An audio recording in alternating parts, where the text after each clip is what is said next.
Իհարկե նախապայմանները դուք ինքներդ թվարկեցիք, Միսկի կառույցներն էին եւ նաեւ Հայաստանի Հանրապետության սահմանադրությունը պայմանագրի վերջնական ստորագրման համար առաջ քաշվող նախապայմանները, սա երկար ժամանակ բարձրաձայնվել է եւ Ադրբեջանի կողմից եւ մեր կողմից, այսինքն խոսել ենք, որ այդպիսի նախապայմաններ կան։ Հիմա ինչպես իրավացիորեն նկատեցիք հարցի մի մասը, այսինքն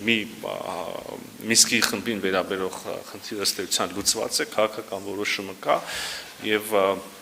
բյուջեի եւ մնացած ավելի տեխնիկական բնույթի հարցերով ուրեմն վերջնական որոշումները կլինեն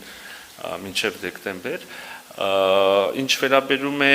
սահմանադրությանը, ապա ես հարկ եմ համարում նշել, որ ինչպես եւ նախկինում, այնպես էլ հիմա այդպիսի հարց որպես փոխհամաձայնեցված օրակարգի հարց գոյություն չունի մեր քննարկումներում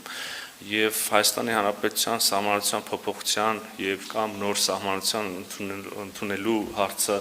բացառապես ներքաղաքական օրակարգի եւ մեր ժողովրդի որոշելիքի հարցն է։